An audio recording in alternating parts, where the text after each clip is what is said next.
Good morning, everyone. We're thankful that you guys are online with us for today's webinar called COVID Cleanup, a panel discussion with Choice Partners and Buckeye International.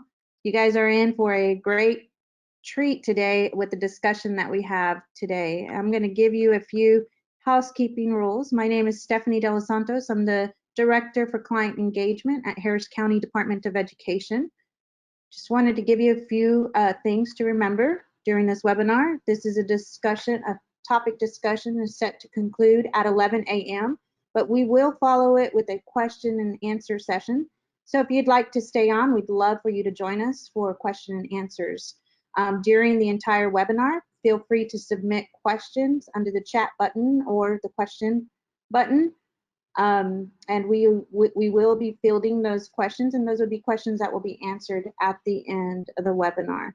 Today's broadcast is being recorded and it will be posted at www.choicepartners.org.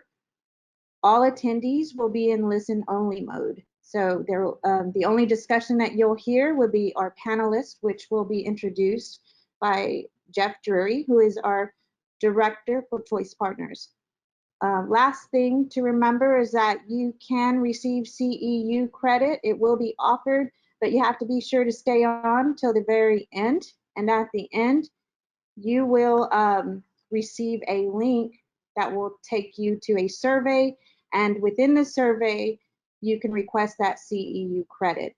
Again, thank you for joining us today. With that, I'm going to pass this on to Jeff Drury. Hello, good morning. This is Jeff Drury with Choice Partners. I'm the Director of Choice Partners. Have been for the past 5 years. You may have, thank you, Stephanie. You may have heard Stephanie mention she's the Director of Client Engagement for HCDE, Harris County Department of Education. For those of you that know us and know HCDE, there's no explanation, but I know we have people from around the state of Texas and other states also attending. So I'll give you a little quick background of who Choice Partners is and who HCDE is. At one time, the state of Texas, with 254 counties, had 254 departments of education, one for each county. They were the precursor to what we call the ISDs in Texas now, the independent school districts, of which there are probably between 1,200 to 1,400, I believe. There is one county school district left, County Department of Education left. That's us, HCDE. All of us folks that work at Choice Partners, we have 17 full-time employees with Choice, in addition to contract field reps out there making calls on members and working with vendors. We are all government employees, just like I would imagine most of our folks here are. There may be some not-for-profit, whether you're a city, county, university, school district, K through 12, things like that. Choice Partners has been in, or HCDE/Choice Partners has been in existence for probably 40 plus years in some form or fashion, whether it was what's called the supply catalog, Gulf Coast Food Co-op, or whatever in the past. We are comprised of 3 main divisions, and we've got what we call the commodities, which Buckeye is with, or we sell a lot of their products. They're on the panel with us today. A lot of the cleaning and custodial products, and then office supplies, computer supplies, all those fall under the commodity side. We've also got the construction as the second leg, which works with all the job contractors, whether they're the full general contractor or the trade jocks. And then the third is the food, of which Buckeye actually goes through both sides. They have some food contracts and some standard contracts with commodities. Our food is very robust. Last count, and I know it's been up way quite a few numbers since then, but we would like to make the claim that whether we're selling, chicken nuggets or a piece of equipment, our food contracts touch about 113 million meals a year for students, or for at a university, at an ISD, or wherever, some of the prison systems, things like that. So and I know it's well exceeded that. That was just a calculation from a couple of years ago. Now let's get to the agenda. And the agenda is great. I don't know if any of you watch Family Feud and Steve Harvey, but he always says, we got a good one for you today. Well, I think we got a good one for you today. We've got uh, a moderator and 3 panelists. The moderator is well, I'll go through the introductions in just a second. Really, the topics that we're going to be covering, as you can see, are the best practices and safety measures, hand hygiene, and reopening support tools. And so what I'm going to do is I'm going to go through, we're going to have the following slides are going to be 1 each on the moderator and then 3 panelists. And I'm going to ask each one as we start going with them to start sharing their screen, or I guess put their face up on the camera. So here before long, you'll have 4 new faces up here, and I will go back into oblivion, and we'll get to the meat of the presentation. First person, Stephen Kendrick. He's worked for Choice Partners before. He's an HCDE guy. He's a senior manager, facilities planning.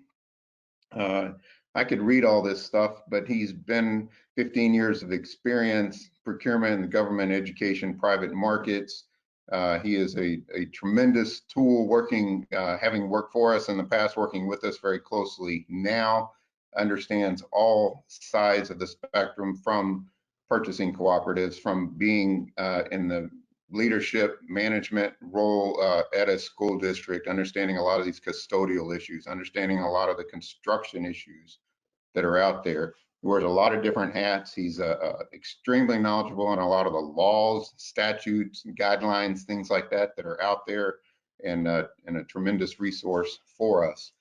So, and I'll start going with these, the Buckeye folks. First one will be Scott Criswell. And I think Scott will probably populate here pretty soon. And Scott is the president of the Symmetry Hand Hygiene with Buckeye. It's 25 years of sales management experience at Buckeye. He's worked with healthcare, education, retail, community markets, just all the various markets, implementing facility maintenance programs. Since 2008, as the president of Symmetry, his main area has been implementing hand hygiene programs across those same markets. A lot of these Buckeye guys, I always like to put these analogies in, but they were sanitary and hand sanitizing and all that when it wasn't cool, kind of like that Dolly Parton song, it was country when country wasn't cool. These guys have been talking about this, living, breathing, researching, and shouting from the highest mountain about a lot of the things that are highly important to us right now in this pandemic and COVID. So they're extreme experts in this area, and I think they're going to have a lot of great input. So Scott, you got all the kudos. Now we're going to continue introducing the other folks. So the next panelist from Buckeye, Scott Magg, Director of Research, dual major in chemistry and biology. That says enough right there. But 28 years of the product research, formulation, management experience, cleaning and maintenance products. He's currently the Vice President of Operations and Director of Research and Development at Buckeye International. I have toured the labs in some of those areas in St. Louis at the headquarters. It's a massive research lab. They're always on the cutting edge, trying to find out what works, what doesn't work, and what is the best product for you folks to be used in your facilities. So it's a great facility there. The third panelist, this will be the last one to come on. I'll drop off in just a minute. Troy Payment, Midwest Sales Director. Troy is a former captain in the U.S. Army, 17 years cleaning and maintenance industry experience with Buckeye as a sales rep, field sales manager, director of Buckeye Cleaning Centers, and currently the Midwest Sales Director.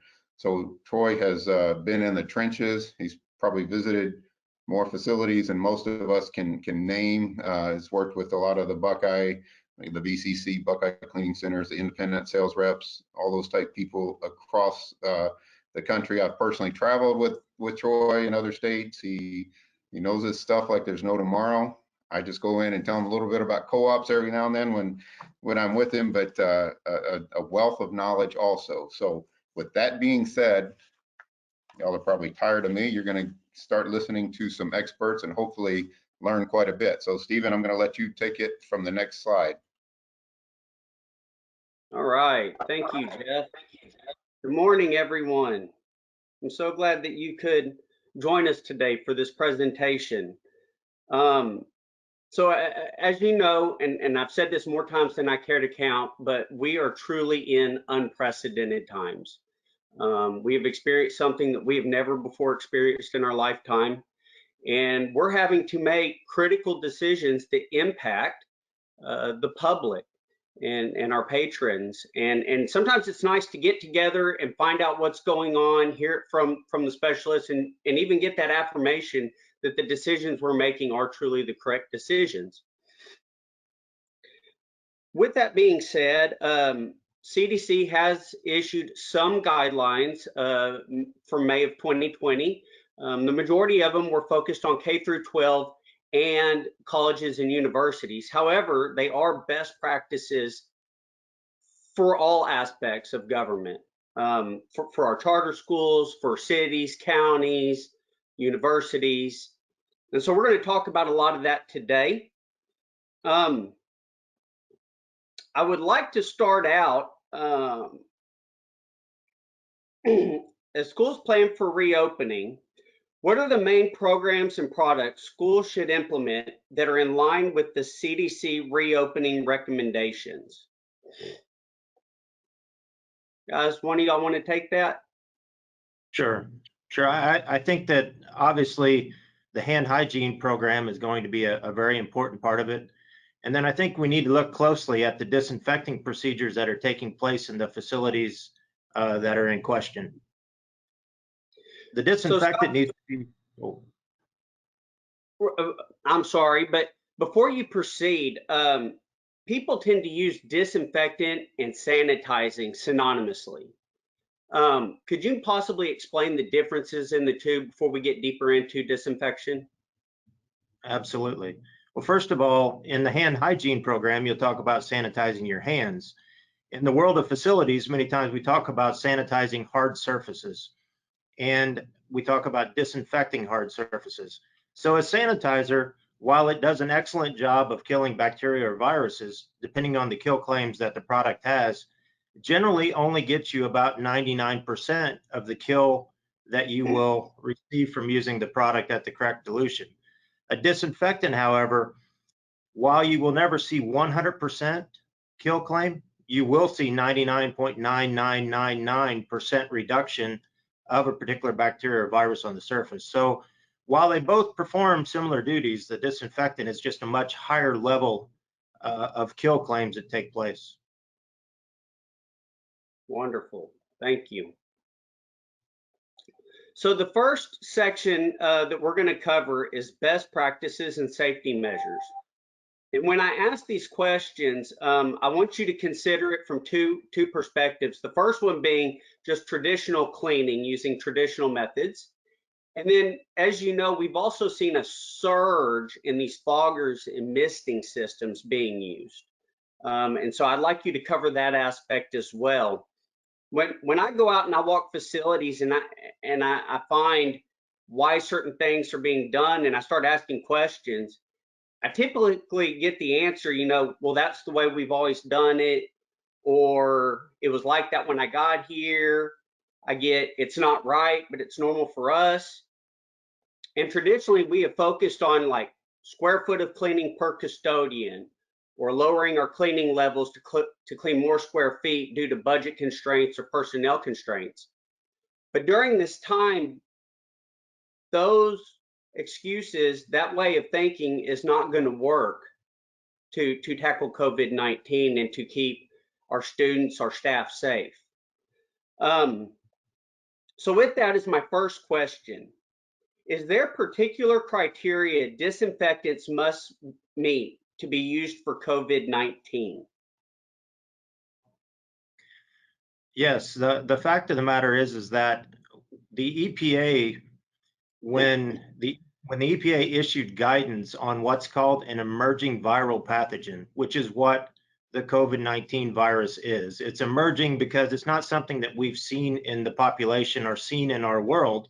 So since you don't have that information available to you to test against it, there has to be a standard set up that gives guidance on what we believe would kill it. So as an emerging pathogen, a disinfectant has to be a product that not only kills envelope viruses, which is what the COVID-19 is, but it must also kill non-envelope viruses. Non-envelope viruses are much harder to kill than what enveloped are.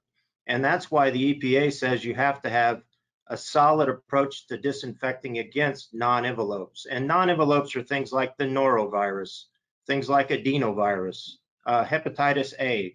You know, those are viruses that are very difficult to kill. So the assumption is when the emerging pathogen comes forth, you'll be able to use that at least as good guidance. Now, as we've learned more about the SARS-CoV-2 virus, as we've moved on learning about it and researching it, we found that it's very similar to the human coronavirus, which many disinfectants have the human coronavirus on their label. And the EPA just recently issued guidance that said, yes, you don't only have to have the emerging pathogen standard, but if you have the human coronavirus on your label, you can be rest assured that we believe it's effective against the SARS-CoV-2. As we get further down the road here, you'll find more primary registrants. Those are the people that make the active ingredients that kill the viruses and bacteria. You'll find many products will eventually have the actual SARS-CoV-2 virus kill claim on the label. I don't believe we're there yet, but we're probably within a few weeks. Okay, thank you. Question number 2 is, are these disinfectants readily available for our entities to use? There are many disinfectants on the marketplace that are available. Now, that being said, the industry is seeing a tremendous usage of these products. So the active ingredients are becoming in much more demand, and therefore the supply is spread out across a much larger number of individuals, but they are still out there. The hospital grade disinfectants, those are the products that are going to come with a wide array of both non-enveloped and enveloped, and gram negative and gram positive. And those would be the type of disinfectants that would be my recommendation on the best thing to use in a facility. Okay, thank you. Now, number 3, and I'd like to spend some time on number 3, and again, cover it from the traditional versus the misting side. But what are the proper cleaning and disinfecting procedures the CDC recommends for COVID-19? And how frequently should entities be cleaning and disinfecting? Well, the EPA and the CDC would recommend at the very least a daily cleaning and disinfection. Now, in many programs, if we have the labor available and we have the situation in the building that we can handle it, many times twice a day, I think would be a better choice. But I recognize that as we go forward, we have to look at how we're going to spend the custodian's time in taking care of a facility. But if we can get it at least once a day, I think it's critical, especially in schools where you've got children, you've just got a lot of potential for surfaces to become contaminated. Okay, and so when we talk about proper cleaning and disinfecting procedures, I see a lot of where you get the chemical and you mist the surface real fast and then you immediately wipe it down. Or now I see a lot of where they just walk into a room and just fog it and then walk away. Are those proper cleaning procedures? Are those CDC approved? The CDC and the EPA would both suggest that one should pay attention to the disinfectant that you're using. The disinfectant, every disinfectant has a kill time associated with it. And a kill time simply means that we have to keep the surface wet long enough to make sure that the disinfectant has time to have the effect of killing the virus or the bacteria that we're after. You'll find many manufacturers of disinfectants will say you can kill let's say, human influenza virus in 1 minute. You can kill the COVID-2 virus in 5 minutes. Whatever that case, you have to pay attention to what those dwell times are being focused on. If your kill times for the whole label, for instance, if a good hospital grade disinfectant has 50 or 60 claims on the label and the highest dwell time is 10 minutes, one needs to think about how long they're keeping that surface wet to make sure that it's disabling all the viruses and bacteria that you're aiming for. The idea of foggers and misters, and unfortunately, there have been a lot of organizations go out and spend a great deal of money on that type of hardware. The problem is when it gets right down to it, the EPA has not approved any one of those misters or foggers to be used with a disinfectant. And they've recently come out because, as you mentioned, the popularity of these devices it's become very high. So the EPA felt like they should issue that in a statement and therefore told the public that none of those devices are approved as use with disinfectant. The reason is that when a manufacturer sends a disinfectant off to be tested, there's a specific test method. And you could certainly do that if you have the machine. For instance, Clorox has a machine called Clorox 360. They registered that product with their machine, but that is the only one on the marketplace that has the EPA's approval. Okay. And using these foggers, I've heard just through talk that there's actually a potential that the fogger could decrease the effectiveness of the disinfectant or even increase dwell times. Is there any truth to that? Well, the problem with foggers is the fact that it atomizes the product. When we submit test data to the EPA, it's considered test data that has been used with a coarse spray. And that's the way the EPA has set up all of their acceptance of the test data. So a coarse spray is something, for instance, out of a trigger sprayer, or you can mop it. You can put it on with a rag, but it's got to be something that we can ensure that we are 100% coating out the surface and keeping it wet long enough to have the kill time. So an atomized product takes longer to reach the surface. We don't know if we're completely covering the surface. And because it's a small droplet, it evaporates much more quickly than a coarse droplet. Thank you for that. Now, question number 4, and I know we touched on this a little bit, but I'd like to go a little more in depth with it. What is the appropriate dwell time for using disinfectants for COVID-19?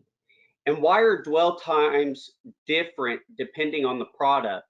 And I'd also like to extend that to say, most products don't currently have COVID-19 listed. So which dwell time on the product should our members follow? Well, the members can certainly, I believe, talk to the manufacturer of the disinfectant to probably get the best answer from disinfectant to disinfectant. But for instance, I'll take the Buckeye International line of disinfectants.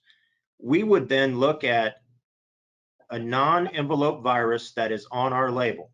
And a non-envelope virus, as we touched on earlier, is much harder to kill than an envelope virus.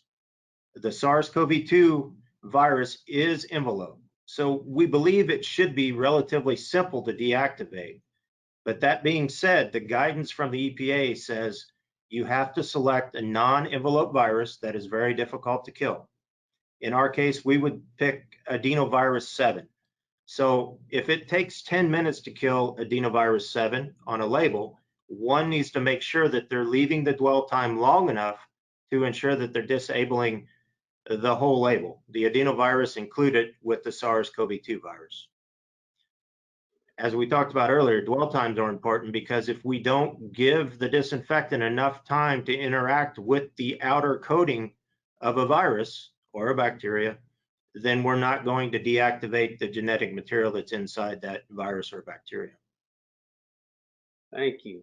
So really, would I be correct in saying that for me in facilities, I would probably need to emphasize and reiterate proper training and dwell times, keeping the surface wet, to effectively disinfect an area, as opposed to the spray and wipe method that many are used to before. And I like to use the analogy cleaning for health instead of cleaning for good looks. The room can look pretty and it can smell really pretty, but nothing truly be disinfected because chemical did not have enough time to truly work and kill the bacteria. That's very true. There's no question. As we go forward, especially when we start bringing everybody back to work, we start bringing the kids back to school, understanding that the custodian's time is very important and it's very critical. But at the same time, we have to make sure that we give that custodian the time to take care of it and make sure that the disinfecting is taking place according to label directions, which includes the dwell time, which includes making sure that we've thoroughly wetted out the surface across whatever the piece or part is we're trying to disinfect. Thank you. I know we touched on this a little bit as well, but I want to take a deeper dive. The question is, what are the kill claim protocols for using disinfectants for COVID-19? And what kill claims should I look for on disinfectant labels? So I know that COVID-19 is not on most labels. So what can I look for to find a good quality disinfectant that will work against it, or my best chance at working against it? Well, I would pay attention to make sure that it's a hospital grade disinfectant. And I know the term hospital, you think, well, why do I need hospital grade for my school? But the fact of the matter is a hospital grade disinfectant is going to give you a very expansive list of viruses and bacteria. So if a person is looking at a label, they should look for things like the adenovirus, things like hepatitis A, things like the norovirus. Those are very difficult viruses to kill, and therefore you can be assured that you're going to be able to kill the SARS-CoV-2 virus. And as I mentioned, sometime down the road here, we will start to see the SARS-CoV-2 actual name show up on disinfectant labels. It just took a while for laboratories to get enough time to be able to grow the virus and to be able to test against it. So there are many manufacturers that are in that queue that will have that shortly down the road. Sure. So would a fair question to ask my chemical supplier, my chemical rep, be, has this disinfectant been used in medical facilities, or to ensure that there are hospitals and others that are using this chemical, that it is that medical grade, hospital grade product? Oh, I think it's a very valid question. There's no reason that you shouldn't be able to ask the manufacturer of a product what the typical use pattern is on a disinfectant that you're about to purchase to take care of your facility. Wonderful. Is there any other questions you'd recommend our members asking when considering what products to use or which line to go with? Well, I believe that it's very important to not just look at the product literature. It's very easy for anyone to go in on the EPA's website and put an EPA registration number in, and any hospital grade disinfectant should have the EPA number listed on the label. The EPA is a public domain organization that is there for the protection of the general public. So if you put that EPA number in, you can see everything that's on the master label. What you see on a box or on a bottle is generally material that the manufacturer thought was important in the idea of selling it. But what the EPA master label says is all the information that a general public might look for in selecting a product. Okay, thank you for that. Now I'd like to move on. So which high-touch objects and surfaces in facilities should we be disinfecting frequently? Well, certainly you can start by going to the CDC website. They've got a list of high-touch surfaces. But if we walk through a facility, it doesn't take very long to see those spots that become the most high touch. You know, the doorknobs, the doors, student desk, chairs that people sit in all the time regularly, the cafeteria, the lunchroom, whatever the case, whatever the type of facility you have, all of those tables and chairs become high touch. Of course, the restrooms should have been taken care of anyway, but they become a high touch, a much more high touch area at that point as well. Okay, thank you. So, final question for this section. What considerations should be made when combining a disinfectant with equipment and processes for application of the product? Well, if you look strictly at the guidelines, since the EPA does not approve of the use of foggers or those type of applications, one has to look at something that will deliver a coarse spray, whether it be a pump-up sprayer, whether it be a trigger sprayer, whether it be a mop or a rag. But we have to take a hospital-grade disinfectant at the proper dilution, and that's a critical piece that we really haven't touched on.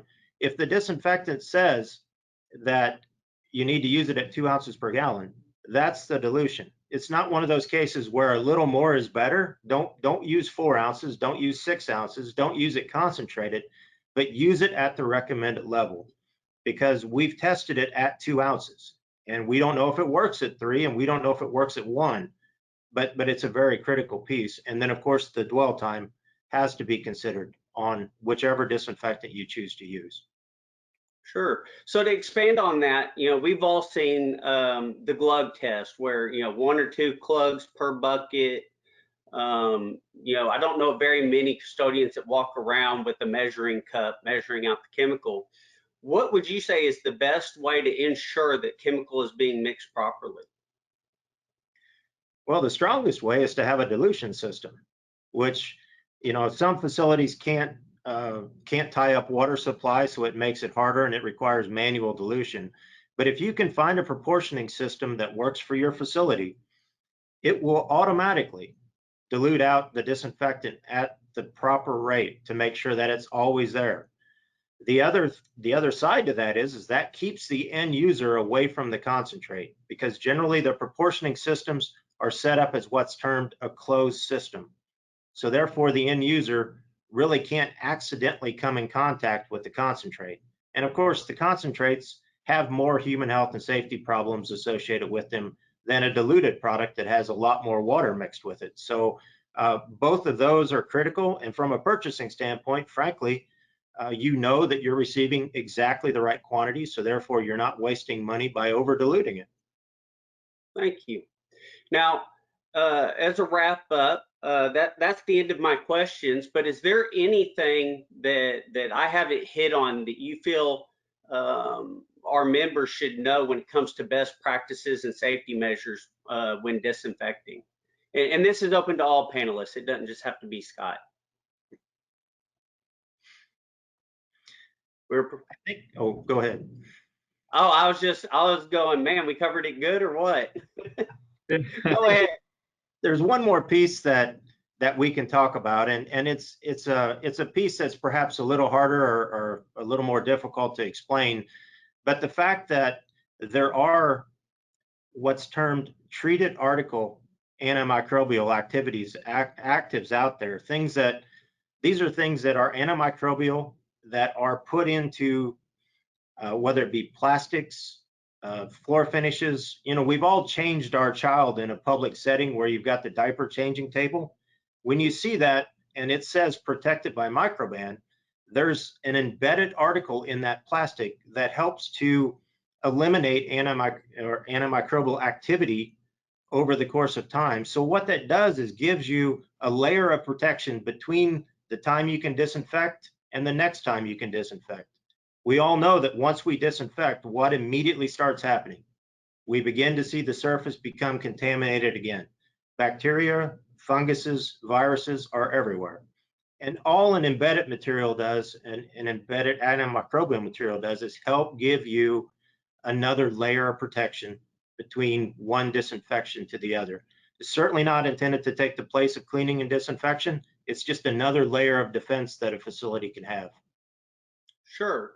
And with that, let me ask you, what are your thoughts or opinions around UV lighting for disinfection? You know, I see UVC, various types of lighting. I think I've seen 3 different technologies come out since COVID, where they have maybe a portable light that they scan the room with, or a tower in the middle of the room that runs for 30 minutes. Do y'all have much knowledge on that? We've certainly worked with UV light manufacturers. We've used them ourselves in our research department. The problem that you have is the application technique. You know, your strength of the UV light has to be consistent. You basically have to cover every crevice of a facility. And if you look around any room that you're sitting in right now, there are a lot of pieces and parts that won't be covered by a dome of a UV light. And just the fact that you're really not removing anything that it may kill. And UV certainly has been around many years as a machine that can kill a virus or a bacteria. But what happens with that on the surface? It simply stays there. The active disinfection not only kills it, but removes it at the same time. Awesome. Thank you for that. Anyone else have anything to add before I move on to the next section? No? Okay. I would just like to mention to our attendees, now that we're at the end of the disinfecting section, please use that chat box or that question box and submit any questions that you would like us to touch on or hit on at the end of this presentation. Okay, so now I'm going to move over to hand hygiene. As we know, that is one of the #1 recommended ways of staying safe and healthy during this time.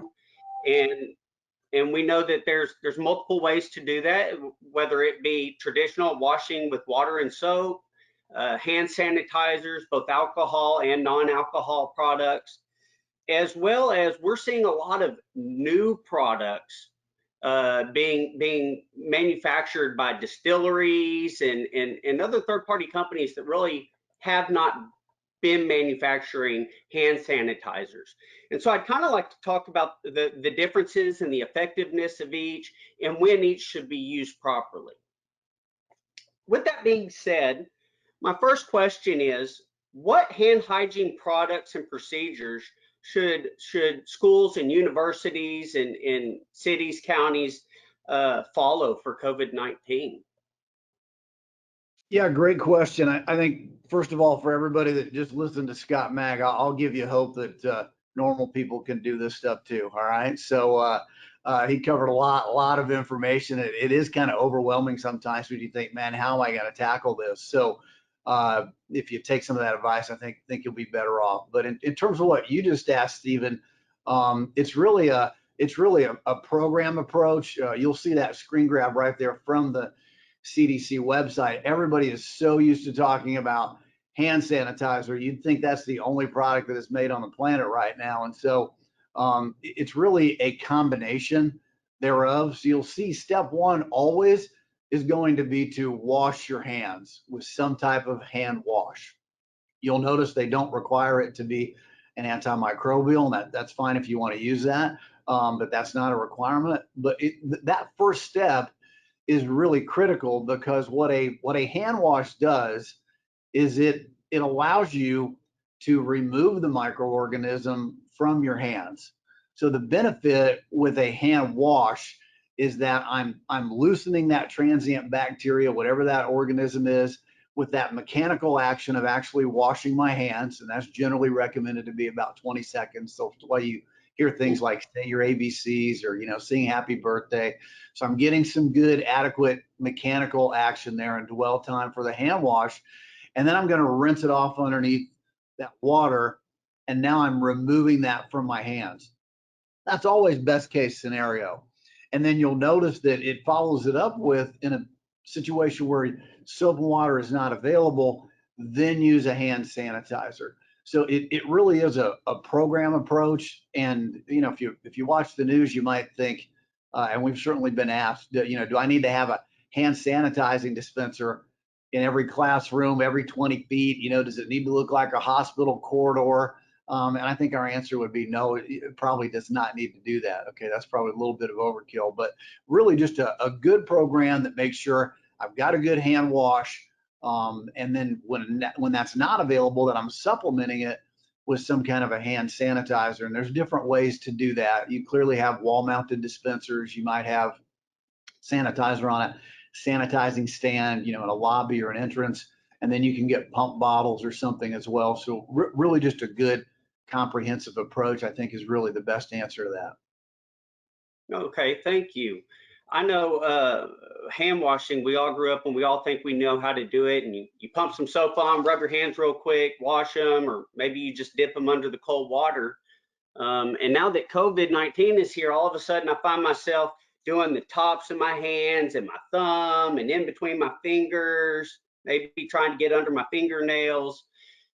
Are these practices that we should reteach our students and staff and go over proper hand washing technique?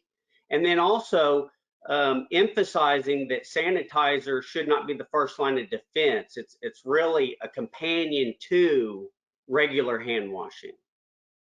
Yeah, I would say yes to both those. You know, it's real easy to, you know, want to feel like we're all scrubbing in, you know, we've all got to, you know, do some kind of medical pre-surgery deal when we're washing our hands. There's great resources that can show you how to wash your hands, and you go, oh my gosh, do I really need to show people how to wash their hands? Yeah, you'd be surprised. You know, the data will show you that a lot of times people, they hit the soap, you know, I give a quick one of these and bam, you know, 2 seconds later, I'm grabbing some paper towel or I'm putting my hands underneath the dryer. So it is that 20-second time frame is really important. So the more that your program includes some kind of education and awareness to remind people about that, I think that's really important. And then you'll see different techniques that are recommended. CDC has a technique, the WHO has a technique, but you're really just wanting to make sure you are covering the whole hands. And you did a great job imitating it there, but the backs of your hands, between your fingers, you know, you'll see people take their fingertips and get them in the palms of their hands, because they'll think about all the things that we're touching in today's day and age, you know, your phone, your keyboard, and how often are those things getting cleaned or sanitized. So technique is important. The soap and water is important. And, you know, Scott Magg earlier mentioned dwell time a lot when he was talking about disinfectant. So when it comes to sanitizer, that dwell time is important. And so, again, if you're a school or a university, you might be hit with needing to purchase things that maybe you haven't purchased or purchased in a quantity that is far exceeding what you've done in the past. It's important to understand that output is critical in a hand wash or a hand sanitizer. And so if I have a dispenser or a pump that gives me a very small amount of product, the key is with a sanitizer, I've got to keep that alcohol sanitizer on the surface for that full 20 seconds. So if I just hit my hand and I only rub my palms, well then guess what? I didn't get the backs of my hands. Or if I hit it really quick and it's such a small output that I can't cover my hands, or I can't keep them, you know, wet or covered with that sanitizer, then I'm really not getting the benefit of doing the act of sanitizing my hands. Okay, thank you. So what is the FDA's guidance regarding the manufacture of hand sanitizers? Well, that's a good question. There's a normal guideline, and then there's a pandemic guidelines. I think most people are probably curious with what are they saying right now, and they have relaxed the standard. I think in a normal time, and we've mentioned sort of the healthcare approach to cleaning, and I know we're not talking to necessarily 100% hospital or healthcare facilities right now, but if you've got a product that can be used in an acute healthcare setting, that's probably a good one to look at, whether it's disinfecting or hand hygiene. So I would steer away from things such as bulk fill soap. Bulk fill is never recommended because it can't maintain a sanitary environment. So that would be something that you'd want to meet the guideline with. I think the other thing to watch out for would be the current guideline. And you mentioned people that are, making hand sanitizer right now. You've probably heard about a brewery, or a distillery, or somebody in your market that, has drove over and put some hand sanitizer in a keg at the hospital.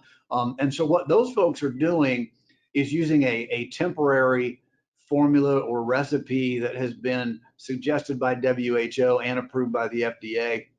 And it's really it's a high alcohol content, which is certainly effective at killing enveloped viruses, as Scott Mag talked about earlier.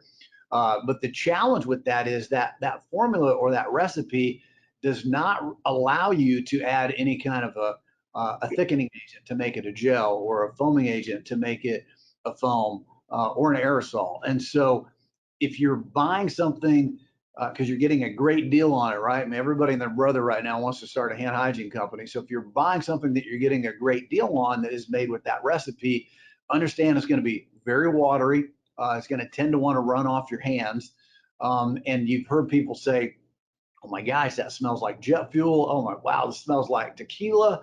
And so a lot of it is because there's a shortage of USP grade alcohol, which in a normal scenario would be the grade of alcohol that someone would use. And so FDA has lessened that, and you will hear people talk about using a tech grade alcohol to make hand sanitizer. So if people are going to be doing more frequent hand washing and hand sanitizing, I would say, watch out for a formula that isn't really tried and true, because you're going to tend to dry hands out because you can't really add in much of a moisturizing package.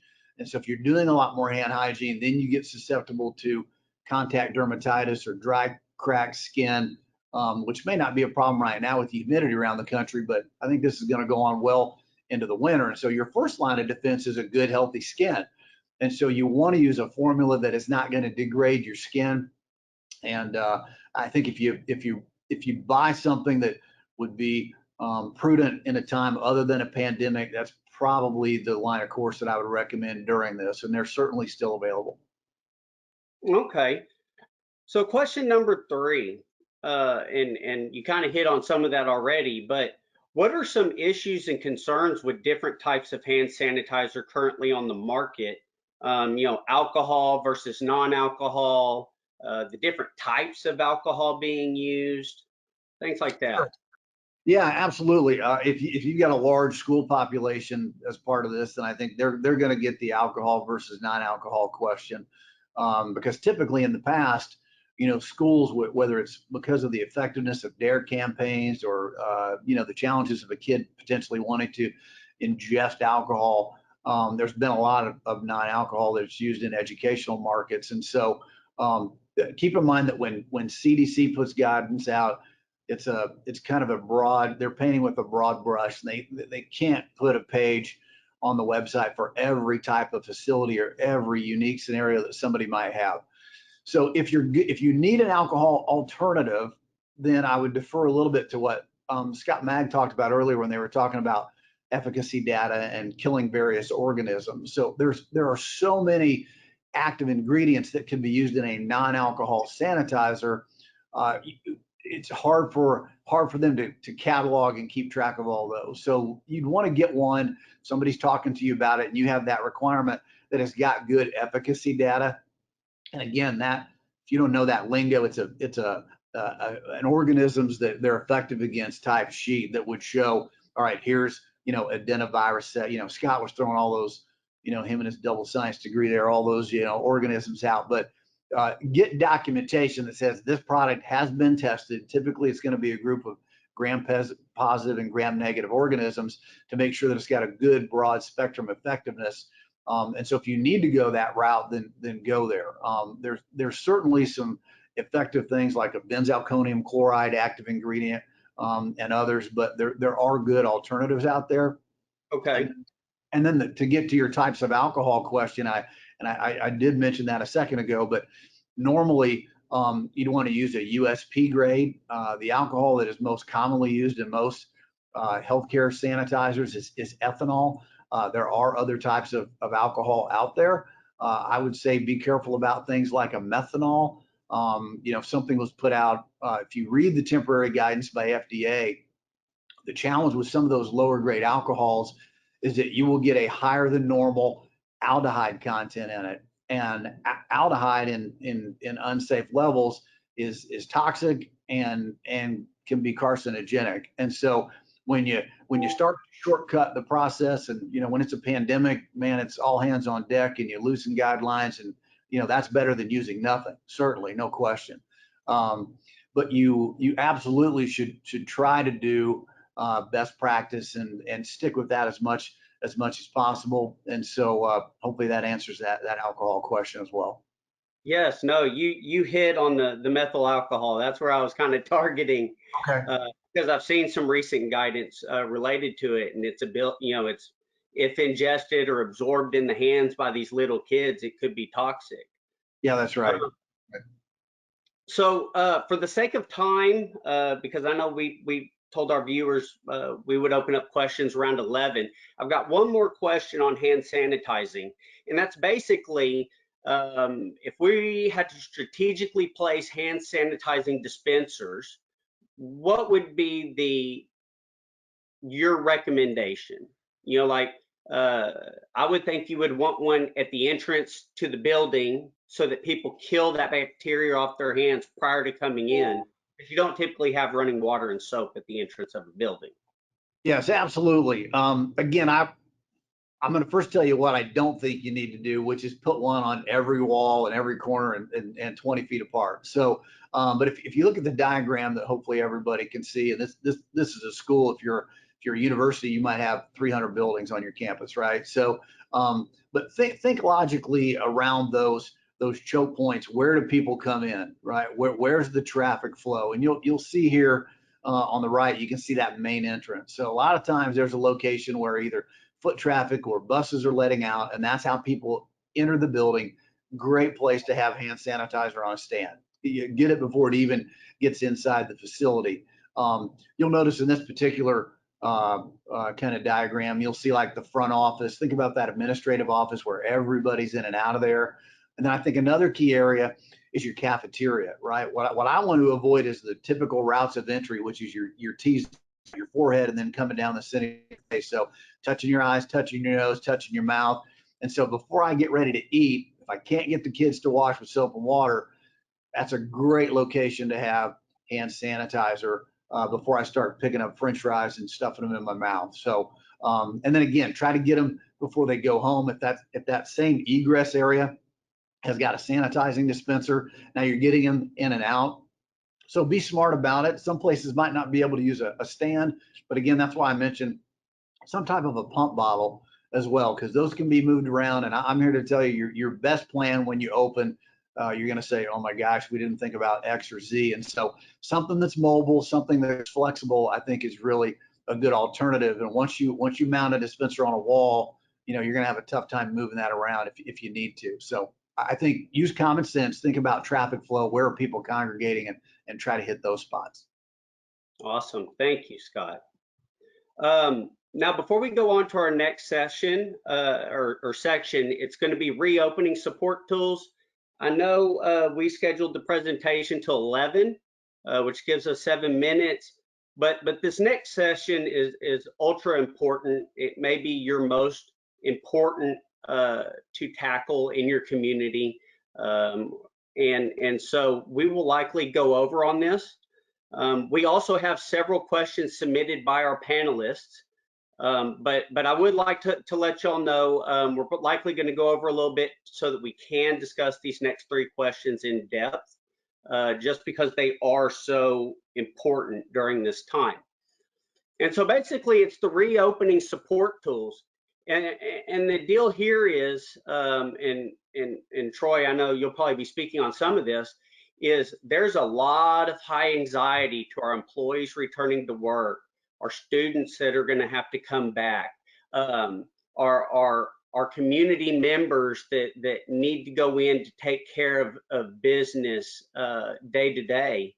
And so I want this discussion to be, what our responsibilities are to effectively communicate to them in a way that lowers their anxieties, their worries, makes them feel safe about what it is we're doing, to make this transition back into the workforce and into the community easier for those that we represent. With that being said, what can our members do to inform, parents, students, visitors, staff about the steps they're taking to prepare for reopening? Yeah, thank you, Stephen. I appreciate you hosting this today, and I think you hit the nail on the head, right off the bat with the anxiety level, especially when you talk about children, K through 12, middle school, high schoolers. Their lives have been completely disrupted. They were removed from their settings that they were typically used to, and it's on the news. They hear that discussion all the time. And Yeah. so, to get to those students in the beginning, it certainly is important to target that parent level right off the bat. And so I think early communication is really important. I know that plans aren't finalized yet. There's still a lot of unknowns out there, but getting the things that you can get out early will help kind of build that confidence that there is actions that are being taken and there is thought being given to making sure that everyone gets into the building safely. And then just, across the how, I don't think you can leave out any form of communication, right? Emails can get ignored. Letters might not make it there. So, you've got phone blasts that you can do. You have your social media sites that everyone has. And in the social media world, there's different levels of that in whether it's a college or a university or a K through 12 type setting, where you might have a district-wide social media site, but many times principals or maybe a college department inside of a university will also have those social media messaging, and to be able to make sure that stays connected and in line, and everyone's putting out the same message through all those different platforms, I think can really make sure that you get the right information in the best possible way. Sure. And to expand on this, what are your thoughts about our members creating official procedures and letting the community or the students and parents know what it is that those extra steps they have taken to ensure that they're protecting the community and the students? And what I mean by that is I see some entities just saying, we're effectively cleaning and we're wiping down surfaces. And then I see another entity that hands out a 9-page document of, we've retrained all our staff. We've upgraded our chemicals to a medical grade chemical. We're letting our chemicals dwell a minimum of 10 minutes. We're requiring all patrons to wash their hands before entering our building, and we're doing temperature checks. And so they've got a very detailed, thorough plan that's been well thought out. What's your thoughts about giving that to the community or the students and staff to help relieve those tensions and creating something like that? No, I think that's a great point. And there's a variety of ways to get that information, whether it be through whoever your support system is from a product standpoint that's coming on. What are those manufacturers doing, and what types of training programs are they producing, and what kind of modifications are being recommended? And there is also the CDC guidelines that certainly spell out a lot of those steps that can go through, and local health departments are stepping up and creating those same types of tools. So I think pointing that out and letting people know that what steps are being taken, from whether it's the cleaning practices, adding hand hygiene, the social distancing efforts that are going to be put into place, if that's the case, all those things, certainly informing the public of that, again, help lower that anxiety level. Wonderful, thank you. This next part, I kind of want you to think about it from a social distancing standpoint. So it's going to get into the types of education and awareness materials. But I know that traditional face-to-face training of custodians on how to apply chemicals, how to use their equipment, is probably not going to be taking place as much as it used to be. And so I've seen a lot of manufacturers where they're implementing online training programs where there's videos they can watch on how to properly use the chemical. There's PPE trainings. There's all kinds of trainings available. There's printouts where they can post stuff all around their building, like hand washing procedures. And then also like a testing feature where you can say, hey, my custodial staff has watched these videos, they've taken this test, they've passed it, they're competent. And so with that, the question is, what types of education and awareness materials can schools share and display to inform students, staff, visitors regarding CDC recommendations? Yeah, yeah, thank you for that. And I think you hit a couple things there. And I think I'd like to start off with, especially on from an awareness standpoint, that is a great moment as people are coming into the building, the things that you've been telling them, early on, this is what we're going to be doing. It's a visible display that's immediately conveyed when a student or parent or an outside member of the community comes into a building. When they see the signage, the posters, maybe there's some video playing on the TV, those types of things are right there, and I think helps express and show that it wasn't just words or a document that was put out. That's actually things are in place. To your point, it really starts at that custodian level. When you talk about communication, you have all the different stakeholders that are involved. Whether it's a parent, the child, the staff that's in the school, the teachers who are going to be standing in front of these kids and their concerns that are going on. But you also have, I think, an extra level of attention that should be paid to that custodial staff and make sure that they're getting good communication, good feedback to make sure that they stay completely engaged as a frontline worker in this environment. And certainly training programs are a way to do that, and online certainly gives you that social distancing aspect to that. So if you're looking at training custodians and looking at online systems, I think one, being able to have something that they're watching clearly, but that testing and reporting features that kind of shows and is able to document what level everybody's at. And I would add to that the ability to have some type of survey system that you could go through and evaluate cleanliness throughout a building. That's information that could be posted throughout the facility for staff or even into the community if you'd like, that talks about that could show the results that are being achieved from a cleanliness level throughout a facility. Thank you. Go ahead.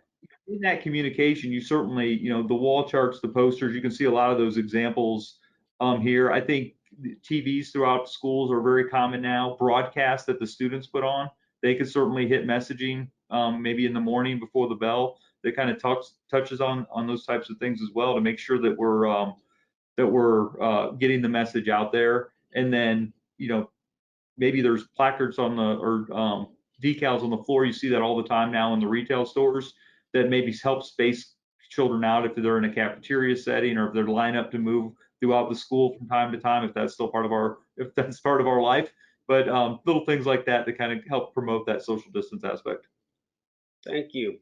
I'd like to add on to what you said, and I don't want this to become a marketing piece at all, but I'm just speaking from my previous experience. When I was over custodial staff previously, we used the Buckeye line of products. And I don't know if y'all still offer this or not, but at that time, y'all had like a Buckeye Honors University, and it was free to the people that were already buying your products. And it offered a bunch of posters that I could print out and put in custodial closets and restrooms and entrances to buildings. And there's a lot of support tools there. Is that still something y'all are offering? Absolutely, it certainly is, and that really goes to that education side of things. Whether it's in a custodial closet that kind of reinforces techniques and procedures, or if it's in a restroom that talks about making sure you wash your hands for 20 seconds, kind of cover the full range for different applications. And can you tell me, has it already had some updates and stuff for COVID-19? Like, are there readily resources available for that? Absolutely, yeah, absolutely. We're revising those programs, making sure that they meet the times that we're we're currently in, and stay as new guidance comes out. We can kind of be adjustable going forward.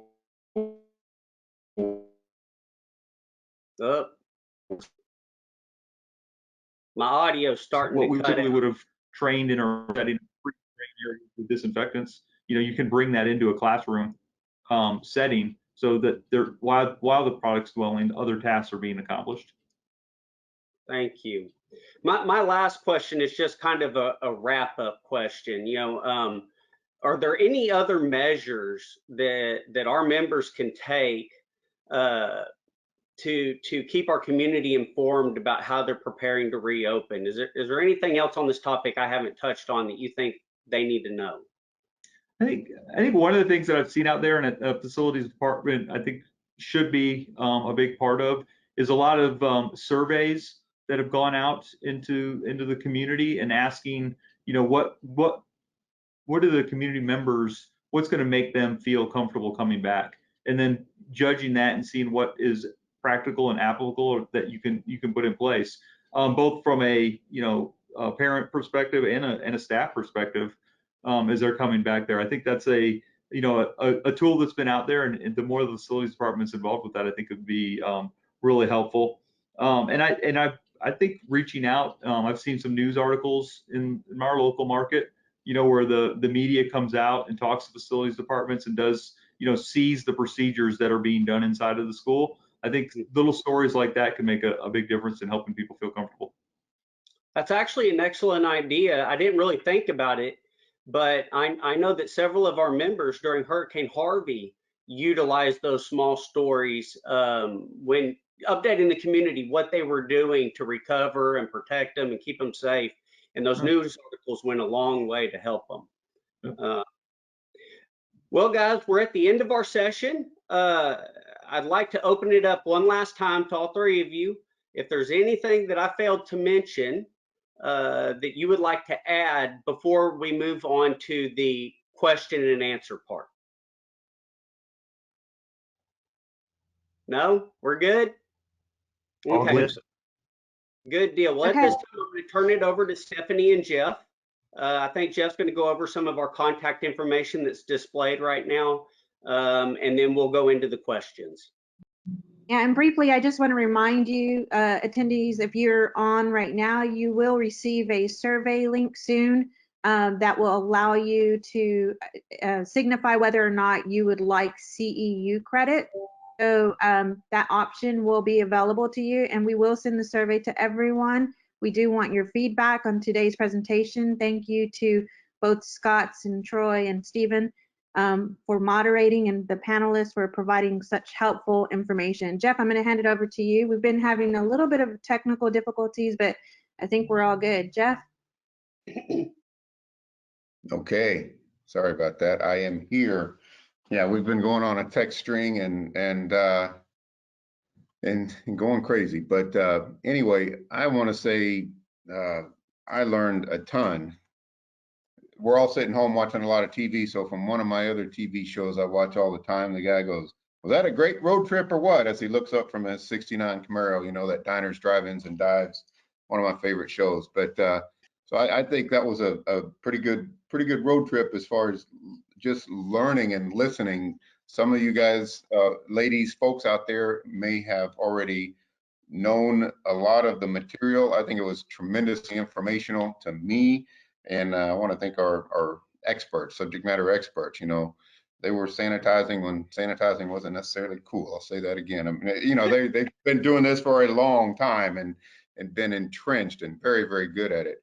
I wanted to go through, if there are further questions. I want to say, obviously, we love the Buckeye guys. They helped us with the presentation. If there are any questions in your facility, reach out. Now, obviously, these gentlemen's contact information is here. There's also one additional at the bottom, Rob Rosenwinkel. He's over their marketing department. He helped us with a lot of work in preparing this. Scott and Troy, as you saw in their bios, are all very, very knowledgeable. If if they, probably all you folks know how to contact either your independent or your Buckeye Cleaning Center in your area, whichever state or area you may be in. I wanted to kind of go over to our group with the Choice Partners and HCDE. You see my contact. Joanne is our assistant director. She's over all of the contracts that are not food. She's been looking at questions. She did a tremendous amount of work with preparing the presentation. And if you see that phone number down below, that 800 number, a lot of the times that is going to ring to her phone. And if you've called anywhere from about 7 a.m. to about 10 p.m., you'll probably get Joanne. She may be in the office, she may be on a horse, and she can probably answer all your questions, including your website related questions, just from memory, and tell you to click the button up the right and then go down to the third button over to the left and help you with any questions you may have regarding Choice Partners, any information you want from us also. Christy Nichols, what's that? Although we don't recommend that calling at 10 p.m. time, right? Because Joanne needs a little downtime too. Well, that's Joanne goes to bed early. Yeah. I remember one of her stories. She's like, yeah, the sun goes down and we're in bed. And I'm like, well, okay. I'm just starting to watch all my dumb shows. But anyway. Joanne is usually loyal, but I don't recommend that 10 p.m. time. Yeah, okay. Let's go 7 p.m. The one other person, obviously you've got Steven's information there with his HCDE email. Christy is a contract manager handling Buckeye and a lot of the folks in this space. And then you've heard Stephanie's voice a couple of times. She's a director of client engagement. She introduced herself briefly at the beginning. And also the assistant director, Janet Walks.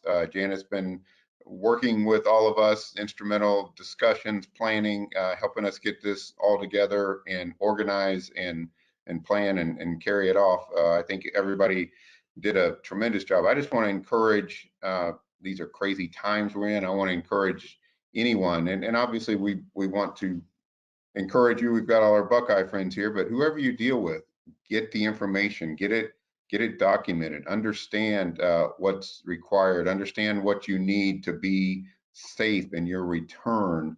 Do your due diligence. Obviously, in the litigious society we're in, everybody's scared of everything. So do your research, take care of things. I think these guys have all had tremendous answers. I think it was a tremendous list of questions Stephen covered, and so I guess with that, there's a couple of things we will talk about. We'll talk about the survey and any internal questions that might have come through. I don't see any questions. Is that Joanne? Yeah, Joanne will have those questions, and if she can ask those questions, any of the panelists will be able to answer them. Just speak up if you have the answer to that. We are gonna go ahead and jump into the question section. Unless you have anything else, Jeff, or are you good? No, I just want to say thank you all for attending. We had go, Stephen. Stephen's raising his hand. Yeah, I was raising my hand. I don't want to interrupt, but I do want to mention that the survey was just posted in the chat box, but the bottom part of that link, for whatever reason, is not clickable. So you'll need to scroll up to the top where the link is blue and click it to be able to access that survey. Thank you, Stephen. Go ahead, Jeff. Yeah. No, that's good information. And I hadn't really, I see that, yes. Yes, it's in there. I just wanted people to make sure they can find it because it doesn't look like it's clickable. Yeah, very, very good point. Okay, good. All right, I'm gonna let everyone, and on these surveys, please, we want brutally honest feedback. It's the only way anyone gets better. You know, did we not cover what you wanted to cover? Did we spend too much time on something with just, you know, good, bad, or indifferent? Obviously, everybody wants you to say, oh, that was great and all that. But bottom line is we want to know how we can get better, and honest feedback will help us. So please fill out the survey, and specifically if you need the CEUs, but we would love to have everyone attending fill out the survey just so we know what people are thinking or what they thought about the presentation. I think I'm going to leave it here, and I believe there were some internal questions. I don't have Yes. access to those, so I'm gonna fade off and let Stephen and the others and the panelists answer those questions. Thanks, Jeff. A reminder, this is going to be posted on the Choice Partners website, but Joanne, you can go ahead and get started with the questions. Okie dokie. One of the questions is, in today's budgets, we have large quantities of Clorox, Lysol, and 409 on supply. Do we need to buy other products, or are these effective, and can they be used in schools?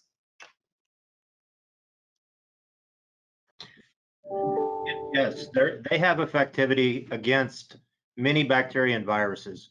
The thing I would encourage the end user to do is to make sure we pay attention to the percent active of the sodium hypochlorite, the bleach, or whatever it is that they're using. Make sure that the activity is high enough. Go to the website of the manufacturer and make sure that they're using it at the proper rate to ensure that they're getting disinfection. Bleach is something that you have to be careful with. We've all smelled bleach. We know what the effects of bleach can be. So obviously in schools, we want to make sure that bleach doesn't get mixed with other chemicals. You start mixing chemicals, you create a hazardous situation that could result in your injury, or every once in a while even death. So they just need to be important, just need to make sure they pay attention to the manufacturer's recommendations. Okay, Scott, this may be kind of on the same lines, but for cafeteria kitchens using sanitizing solutions made up of bleach and water to 100 ppm, what is the estimated kill time for envelope viruses, and what level of protection do you believe it will leave after a surface has been wiped down, if any?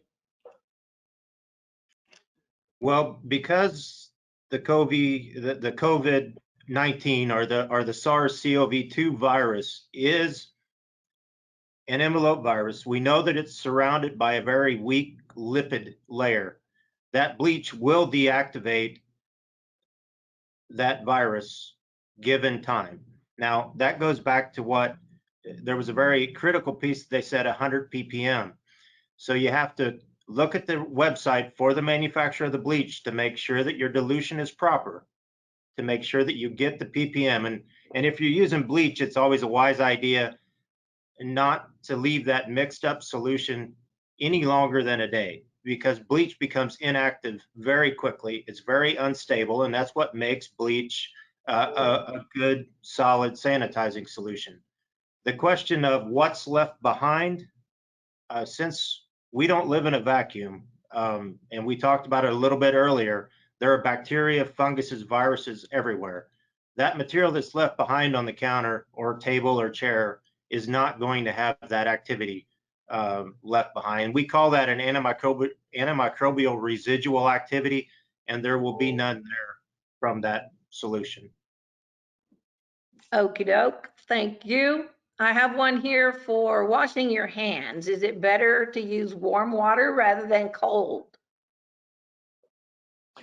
You know, most of the guidelines just say sort of tepid. So I don't know that I have seen studies that talk about extreme water temperature one way or the other. The one thing I would caution you on, normally anything that talks about water temperature, is to make sure that it's not too hot, because too hot will damage your skin, obviously. But it's not a requirement that you use hot or warm water. I know some buildings might not have access to warm water, but typically just normal tap water is adequate to do that. Perfect, okay. And then in your restrooms, speaking of the touchless hand dryers in the restroom, how sanitary are those machines? I've noticed that the water splashes off the hands onto the surface of those machines. Yeah, I can take that one, I guess. There certainly are studies that talk about what's happening to the bacteria that might be present in a restroom when a hand dryer goes off and kind of blowing around the facility, around the room. They do sometimes you see the added filters and whatnot to try to minimize that. But it's certainly one of the things to consider. You're weighing all the different considerations out there. Certain, whether it's hand hand dryer, or maybe you're going to a touchless towel dispenser or something along those lines after you wash your hands. Certainly that's a preferred method. Yes, Stephen? Okay. Steve? And Troy, on these hand dryers, a lot of times we take the mindset of set and forget, but don't a lot of these actually have filtration systems that need to be maintained in them? Yeah, you certainly would want to look at the manufacturer of that and kind of look at what their the maintenance procedures would be, because there's it is not something that just gets installed and then you never look at it again. I'm sure we've all seen those in the random restroom in a convenience store somewhere that looks like it wasn't touched in the past 20 years that it was up. But so yeah, whether it's changing the filters or making that part of your restroom procedures, that those get wiped down and cleaned is certainly another element. Okie doke. And another one, is there somewhere where you can state the safe ingredients for hand sanitizers for any size of individual, all the way from small to large? If I understand the question right, if they're looking for ingredients, and Scott Mag might have an additional resource for you, but that FDA guideline, even the temporary one that was put out, lists the different types of alcohols, for example, that can be used and what ingredients are allowed to be used underneath that temporary WHO formula. So hopefully that's the question that they're looking for. But Scott, I don't know if anybody's asked you anything similar, if you'd have another thought on that. The problem that we're running into, and Stephen mentioned this earlier, some of the hand sanitizers that are being sold under that World Health Organization formula have the methanol in them. And unfortunately, because they're quick to enter the market, we don't necessarily have all the data that we need to have on those particular formulas. So you're not going to find them listing methanol on their SDS sheet, their safety data sheet, which is where you would find the traditional list of materials. So I think Scott brought up a good point that if you're looking to buy a hand sanitizer for your facility, I think the best thing you should do is go in and research the manufacturer of that sanitizer that you're looking for. If it's a company that was registered with the FDA, then you're going to find a company that produces a product that is high quality and you won't have the potential bad health effects. If you can't find them on the FDA website, or they don't mention on their website that they're an FDA facility, then you probably ought to take caution as far as using that particular product. And I will say, I want to say it was yesterday in the news I saw, and I don't know if it was the CDC or the FDA, but somebody updated a list of non-recommended hand sanitizers. There was like 9 on there that had that methyl alcohol in it at concentrations they felt were unacceptable. And that was the FDA, Stephen, you're correct. Okay. I'm seeing so much information from so many places, I couldn't remember. Okay, and do you have a suggestion for vendor delivery best practices?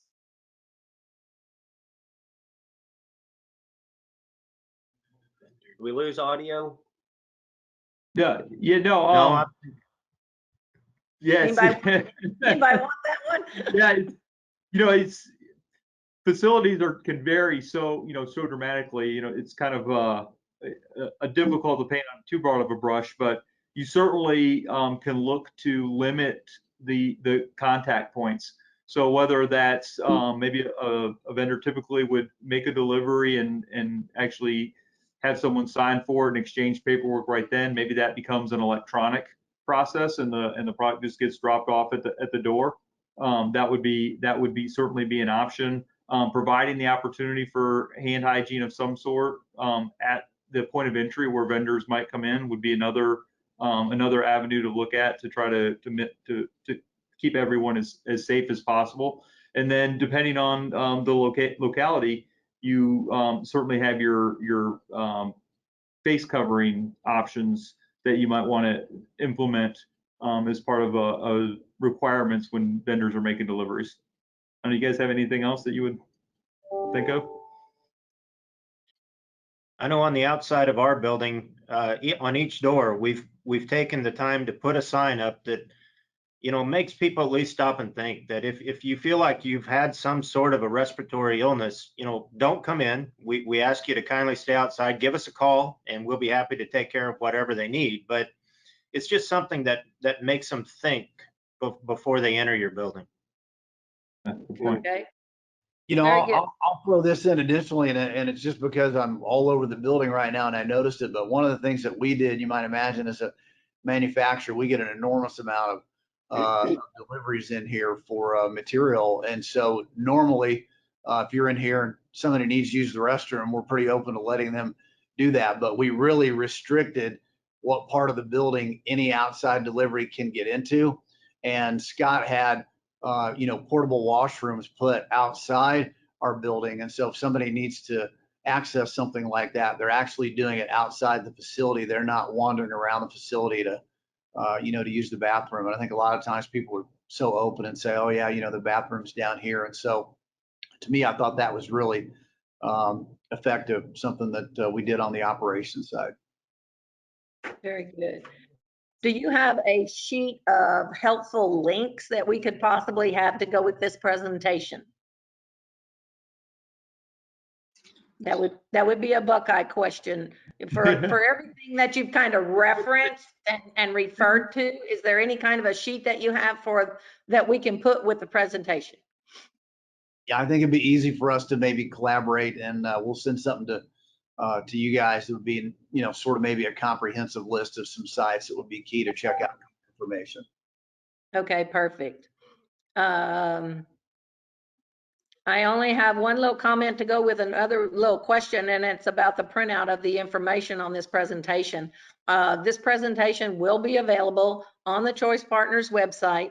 It will be under About Us, go down to Presentations, and in that it will be on the COVID-19 and how to cope with it. So it'll be posted there. As soon as we get the YouTube link to this finished, which probably takes about 2 days, we'll also post that there. The presentation will be there, and any helpful links that we have for you will also be posted there. So with that being said, Stephanie, I think I can hand it back to you. I don't believe I have, well, let me check one more. I might have had another one. Can I throw in a question? Oh, I have a question.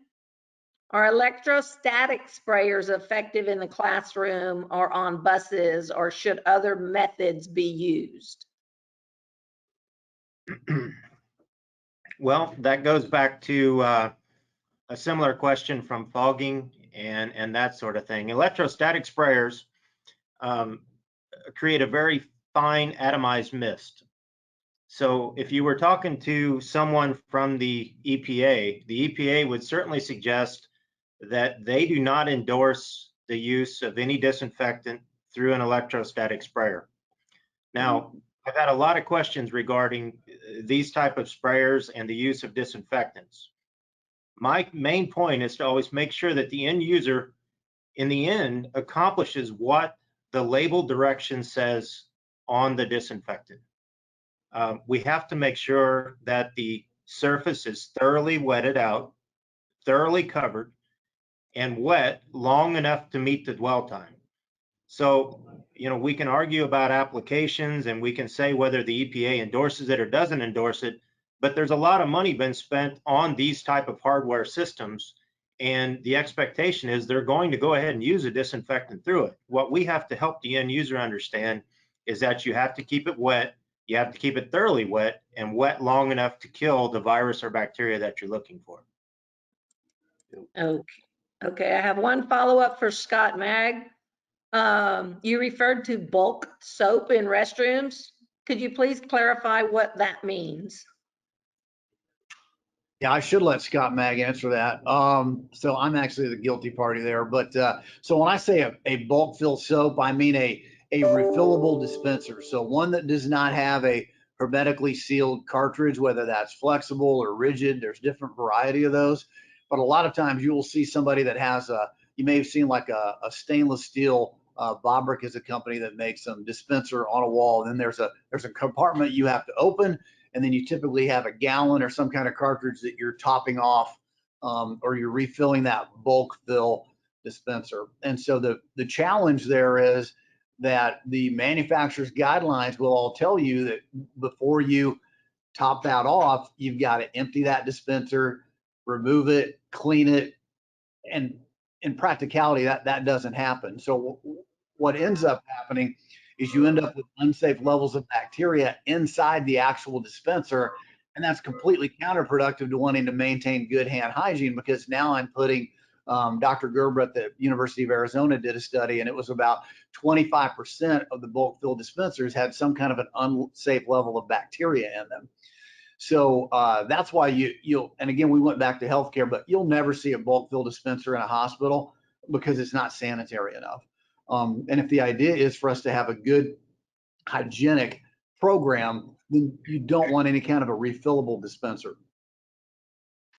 And I'd like to add on to that, and I'm sure that Scott didn't want to mention this, but a lot of times those refillable dispensers, they're not locked, and so the public or a student can open it and slip anything they want to into it. I mean, they can fill it up with water, they can throw in a dirty glove or a dirty napkin. I mean, I won't say what I found in them, but I've seen my fair share of things I didn't want to see.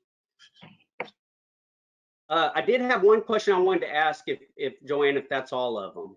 No, well, I have one more. I must have missed Okay. it. Have you encountered any standard operating procedure samples for schools and or signage for kitchens regarding the COVID-19? Anybody run across any of that yet? I have not. I'm sure we can come across something though. Okie What was the dokie. question? I missed part of it. Cut out. Oh, have you encountered any SOP samples for schools and or signage for kitchens regarding the COVID-19? Okay. And my question kind of goes along with that. So knowing that we have viewers on here that handle food and work in cafeterias and things of that nature, all the recommendations and guidances that we've talked about regarding disinfectants and sanitizers, do those recommendations change at all for food prep areas and areas where food is handled?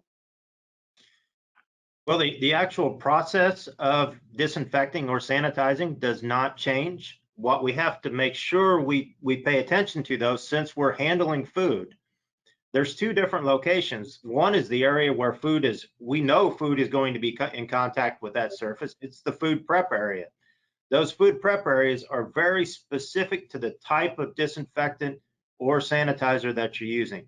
Generally, we look to the National Sanitary Foundation, which you'll see their emblem is an NSF with a check on it on the label. And that helps an end user know that that product is approved for those food prep areas.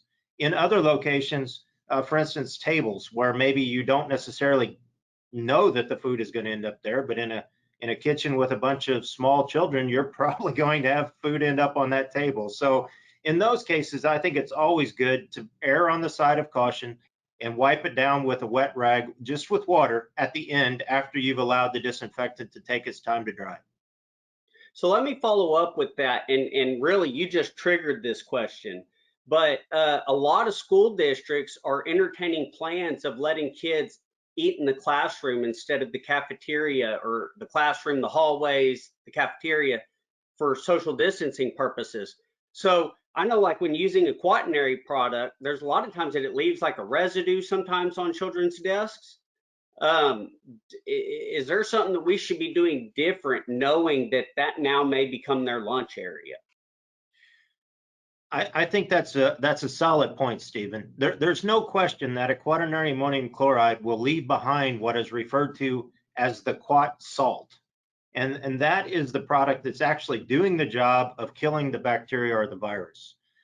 It's not something that residue is at such a small level. I don't believe that on a one-time occurrence, you would have a situation where it could impact anyone.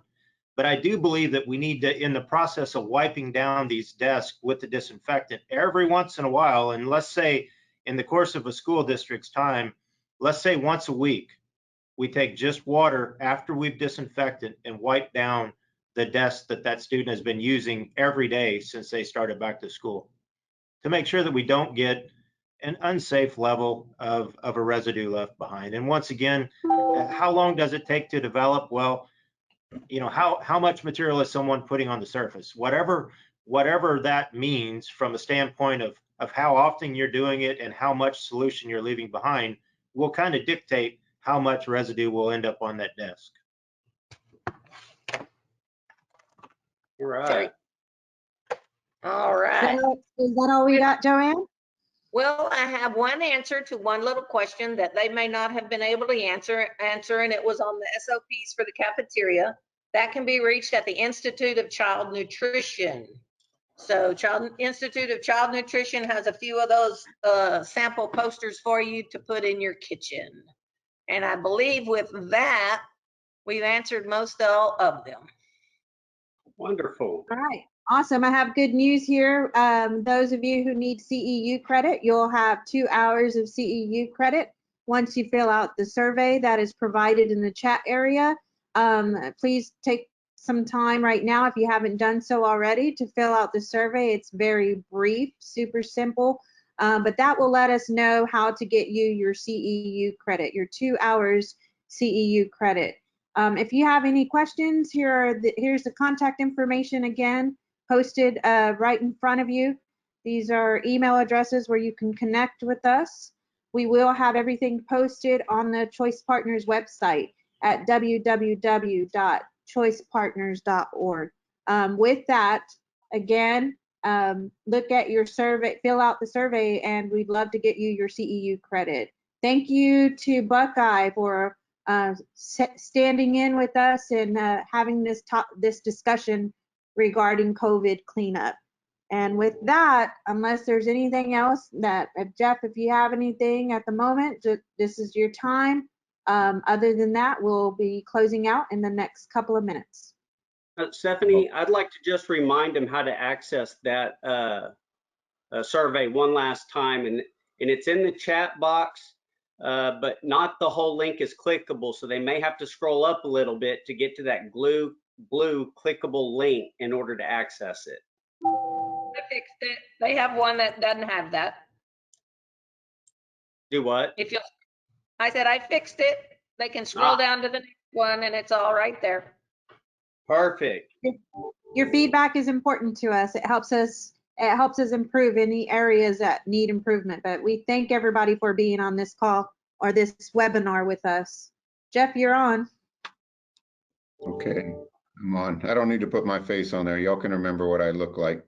You can hear my volume. But no, I just think it was great. Stephen did a tremendous job moderating and asking the right questions, and also following up with and injecting good feedback, and just you guys, the panelists, subject matter experts, it goes without saying, you guys knew what's going on, and the main thing is we want people to be safe. We want them to utilize their resources and return in a safe manner. I mean, it's kind of it's a very strange time right now, and these are all highly charged questions, answers, and health-related issues that need to be addressed. And I hope for all the attendees that you guys really have some good takeaways. Hopefully, we'll have a few more resources out to you, and this presentation will be linkable also on a YouTube channel, so you can go back and look at it and possibly review questions and answers that were posted during the panelist discussion also. I think with that, I think we're good, unless anyone has anything else to add. I want to say thanks to all of our client engagement, all of our Choice Partners folks that helped put this together. It looks kind of easy on the front side with the four rock stars up here on the panel, but there's a lot of behind the scenes stuff that went on with a lot of the people that had their contacts on there and that were mentioned. So it was a collaborative effort, and I think it was pulled off well, and a lot of those other folks did a very, very good job. So I think with that, I think we are good to go, and thank you very much for your time, gentlemen, for taking a couple of hours to answer questions. Thanks for having us. Welcome. Yes. Thanks for having us. All right. Thank you, Well, guys. everyone have a great day. We're going to go ahead and sign off now. Thank you all once again. Okay. Thanks. Yeah. Thanks, Stephanie.